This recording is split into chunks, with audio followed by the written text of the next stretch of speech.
दोस्तों कल मैंने एचडीएफसी बैंक के रेगुलर सेविंग्स अकाउंट्स के ऊपर एक डिटेल्स में वीडियो बनाया था।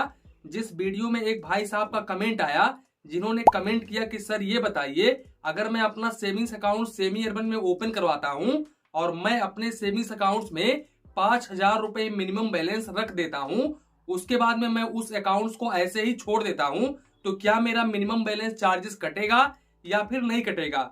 तो बेसिकली आज का ये पूरा वीडियो इसी के ऊपर होने वाला है। आज के इस वीडियो में हम बेसिकली जानेंगे कि एचडीएफसी में ही नहीं, अगर आप आईसीआईसीआई बैंक में अपना सेविंग्स अकाउंट ओपन करते हैं या फिर आप एक्सिस बैंक में अपना सेविंग्स अकाउंट ओपन करते हैं, तो क्या आप उस मिनिमम बैलेंस को, जैसे कि आईसीआईसीआई बैंक का 10,000 रुपए है, 7,500 रुपए है, तो क्या आप उतना रख देंगे तो आपको चार्जेस नहीं देना पड़ेगा। क्या एचडीएफसी बैंक में आप 5,000 रुपए 10,000 रुपए रख देंगे तो आपको चार्जेस देना नहीं पड़ेगा। तो बिल्कुल मैं डिटेल्स में बात करूंगा, तो वीडियो को बिल्कुल भी स्किप मत करिएगा। देखो भाई, सबसे पहले अगर हम मिनिमम बैलेंस को लेकर के बात करें तो देखो एचडीएफसी बैंक में आपको भी पता है कि रूरल में 2,500 रुपए, सेमी अर्बन में 5,000 रुपए, अर्बन और मेट्रो सिटीज में आपको 10,000 रुपए एवरेज मंथली बैलेंस मेंटेन करके चलना पड़ता है। अब यहाँ पर भाई साहब का सवाल है कि अगर मैं सेमी अर्बन में अपना सेविंग्स अकाउंट ओपन करवाता हूँ और 5,000 रुपए अपने अकाउंट में डिपॉजिट कर देता हूँ और फिर उस अकाउंट्स को मैं ऐसे ही छोड़ देता हूं, तो क्या मेरा मिनिमम बैलेंस चार्जेस कटेगा या फिर नहीं कटेगा। बेसिकली उन्होंने ये भी सवाल किया था कि सर क्या एटीएम कार्ड चार्जेस और एसएमएस अलर्ट चार्जेस या फिर यहाँ पर कोई और एक्स्ट्रा चार्जेस तो नहीं कटेगा।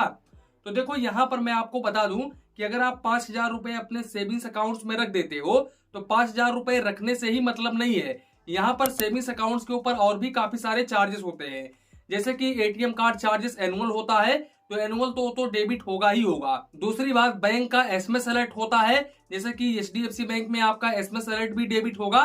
तो यहाँ पर देखिए, अगर आपने 5,000 रुपए रख दिया और एसएमएस अलर्ट का टाइम नजदीक आ गया और भाई एसएमएस अलर्ट अगर 5,000 रुपए में से कटा, तो जैसे ही एसएमएस अलर्ट डेबिट होगा वैसे ही आपका मिनिमम बैलेंस डाउन होगा और तुरंत नेक्स्ट मंथ में आपका मिनिमम बैलेंस चार्जेस काट लिया जाएगा।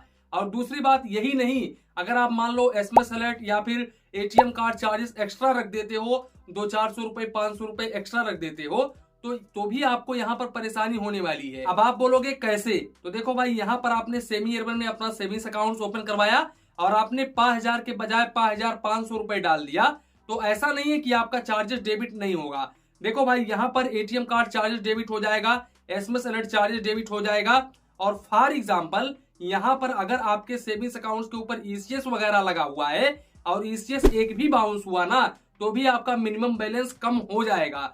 मेरा कहना आपको यही रहेगा कि अगर आप सेमी अर्बन में अपना सेविंग्स अकाउंट ओपन करवाते हैं तो आप कम से कम अपने सेविंग्स अकाउंट में 6,000 रुपए जरूर रखें। और देखो भाई, यहाँ पर 6,000 रुपए रखो ही नहीं, बल्कि आप 6 महीने में कम से कम एक ट्रांजेक्शन अपने सेविंग्स अकाउंट के माध्यम से जरूर करिए। नहीं तो भाई, नया नया गाइडलाइन आ रहा है, आप 3 साल तक अगर ऐसे छोड़ दोगे तो आपका सेविंग्स अकाउंट बंद ही हो जाएगा, फिर आप चालू नहीं करवा पाओगे, आपको भारी मुसीबत पड़ जाएगी। सेम ऐसा ही केस आपको आईसीआईसीआई बैंक में देखने को मिलेगा और एक्सिस बैंक में भी देखने को मिलेगा। अगर आपका आईसीआईसीआई बैंक में सेविंग्स अकाउंट है तो यहाँ पर सेमी अर्बन में आपको 7,500 रुपए एवरेज मंथली बैलेंस मेंटेन करके चलना पड़ता है। अब यहाँ पर आपको कम से कम 8,500 रुपए अपने सेविंग्स अकाउंट में रखनी है। वैसे तो आज के डेट में अगर आप आईसीआईसीआई बैंक में सेविंग्स अकाउंट ओपन करवाने के लिए जाओगे तो भाई इनके कर्मचारी सीधे बोलेंगे कि 25,000 रुपए या फिर 50,000 रुपए के डिपॉजिट करो, तभी हम सेविंग्स अकाउंट ओपन करके देंगे। तो ये आईसीआईसीआई बैंक प्रीमियम कस्टमर्स को खोजता है जिनके पास में ज्यादा पैसा हो, और एचडीएफसी बैंक में ऐसा नहीं है। एचडीएफसी बैंक में आप मिनिमम बैलेंस से ही अपना सेविंग्स अकाउंट ओपन करवा सकते हैं। तो यहाँ पर आप किसी भी बैंक में अपना सेविंग्स अकाउंट ओपन करवाओ, उस बैंक का जितना भी मिनिमम बैलेंस है, उस मिनिमम बैलेंस से कम आप 1,000 रुपए ज्यादा अपने अकाउंट में जरूर रखो, ताकि आपका मिनिमम बैलेंस काटने का कोई चांस ही ना रहे और आप अपने सेविंग्स अकाउंट में 6 महीने में कम से कम एक ट्रांजेक्शन जरूर करो। वैसे भाई, HDFC bank, ICICI bank, axis bank काफी अच्छा बैंक है और इन बैंकों में आपको काफी एडवांस लेवल का फीचर्स देखने को मिलता है और यहाँ पर इनका मोबाइल बैंकिंग एप्लीकेशन भी काफी ज्यादा शानदार होता है। तो इन बैंकों की तरफ आप जा सकते हो, इन बैंकों में अपना सेविंग्स अकाउंट ओपन करवा सकते हो। तो कुल मिलाकर के ये था आज का वीडियो, यहीं पर वीडियो को समाप्त करते हैं। वीडियो पसंद आया हो तो प्लीज वीडियो को एक लाइक करिए और अपने चैनल फाइनेंस बैंकिंग को सब्सक्राइब करिए। मन में कुछ डाउट हो, कंफ्यूजन हो तो प्लीज कमेंट करिए। धन्यवाद, मिलते हैं नेक्स्ट वीडियो में।